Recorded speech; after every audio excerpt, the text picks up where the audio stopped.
Por exemplo, no caso da esfera, olha que bacana.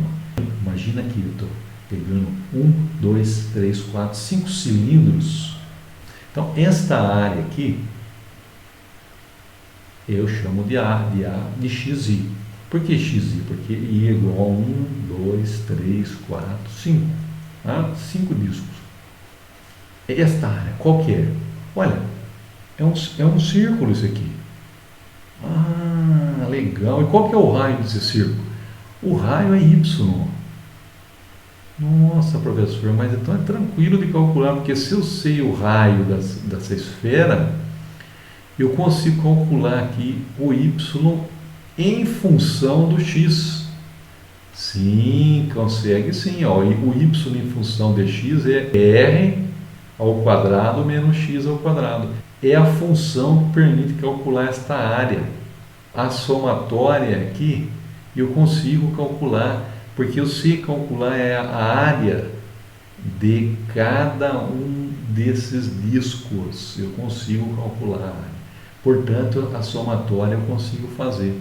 Ah, mas e o ΔX, professor? Puxa, se eu estou calculando com 5 discos e eu tenho R variando de menos 1 a 1, nossa, professor, mas como é que o senhor sabe que varia de menos 1 a 1? Porque está dado aqui, ó. Se o raio é 1, ele varia de menos 1 até 1. Eu consigo calcular a espessura dos 5 discos. Ao fazer esta soma aqui, eu obtenho 4,2726. Nossa, que legal! E se eu aumentar o número de discos, professor? Vai ficar mais preciso esse volume.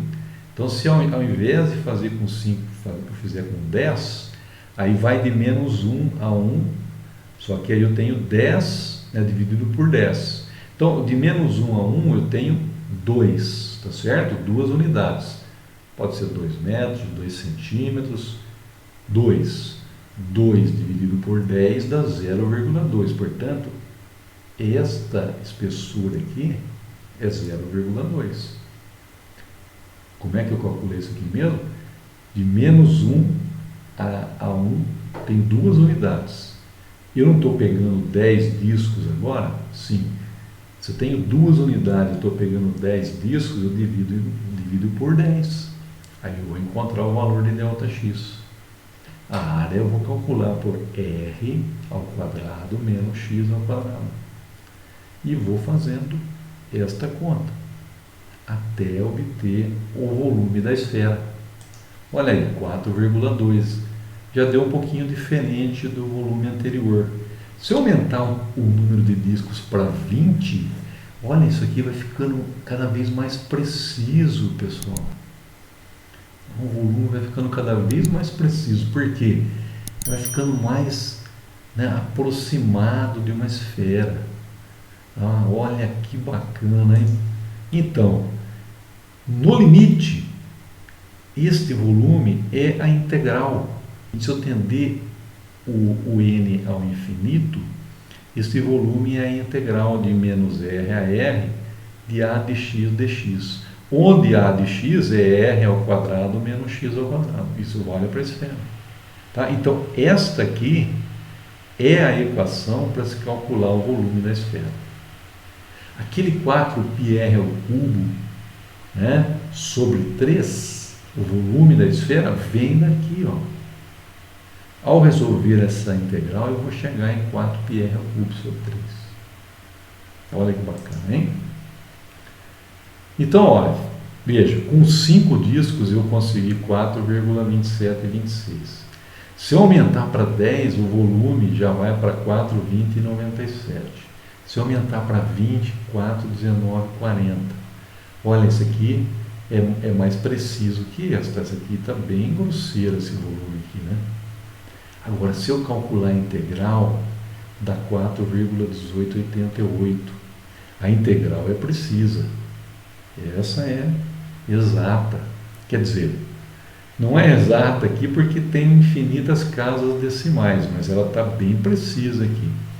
Olha lá o valor com 20 discos e o valor da integral. Está próximo, né? Então, É isso aí, pessoal. A ideia aqui é a mesma ideia da soma de rima, só que aplicada para um volume. Imagine que eu tenho uma função aqui que é y igual a raiz de x. É esta função, seria a função do topo. E a função da base aqui é o f de x igual a zero, que é essa reta que está em cima do eixo x. Estipulo o limite entre 0 e 1. Se eu girar esta área em torno do eixo x, eu vou ter esse sólido de revolução. E como que eu calculo o volume desse sólido? A ideia é idêntica aos exemplos que a gente vem dando até agora. Como que eu calculo? Qual é o sólido de revolução antes de mais nada? É o sólido gerado por esta área. O sólido de revolução ele é sempre gerado a partir de uma área. Quantos discos tem aqui? Tem infinitos discos, por isso que eu uso integral. E como é que eu calculo o volume? Eu somo as áreas destes discos com essa espessura tendendo a zero. Por que tendendo a zero? Não vai ser zero, tendendo a zero, porque eu tenho infinitos discos aqui. Então essa espessura ela é tão fina que ela tende a zero, mas não é zero, hein? É um diferencial, é um dx. E ela vai tender a zero para que eu possa somar, para que esse volume seja o mais próximo da realidade possível, ou seja, eu vou somar infinitos discos aqui. É isso que me diz essa integral. Estou somando infinitas áreas, que são as áreas de cada um dos discos aqui, desde o maior até o menor. Este aqui é um outro exemplo. Este é o sólido de revolução. E ele é gerado a partir desta área. Ah, e qual que é a área mesmo, professor? É a área entre esta função e esta aqui. Ou seja, a função é y é igual a x ao cubo e, isso é uma função, e a outra, y igual a 8, que é uma reta. Y igual a 8 é uma reta aqui. Tá? Veja, ela não varia em função de x, porque não tem x aqui, ela vai sempre ter o valor 8. Para qualquer valor de x, isso aqui vale 8, isso aqui é uma função. E a outra função, professor, é esta aqui, y igual a x ao cubo. Então, a área vai ser entre 0 e este ponto aqui. E como que eu sei esse ponto? É onde esta função encontra esta. No caso, dá para fazer de cabeça, porque 2 elevado ao cubo é 8. Então, este ponto aqui, que corresponde ao 8 aqui, é 2. Portanto, é de 0 a 2 que eu vou calcular. Tá? E eu vou somar infinitos discos aqui. Infinitos. Sendo que é esta espessura, ela tende a zero, ela tem que ser bem fininha para que eu possa somar um número infinito de discos aqui e obtenha o volume. Então, na verdade, é a área, né, somada infinitas vezes. Por quê? Porque a espessura ela tende a zero. Então eu vou somar a área de 0 a 8. Infinitas áreas. E isso significa o quê? Calcular a integral de 0 a 8 de cada uma dessas áreas aqui. Ó. Então, e essa área, como que eu consigo calcular? É π vezes y elevado a 2/3. É a área desta superfície aqui.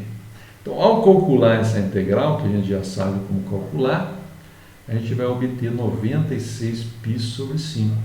Isso é o volume desse sólido. Gostou da aula? Deixe seu like, inscreva-se, veja essas duas sugestões para aprimorar ainda mais os seus conhecimentos.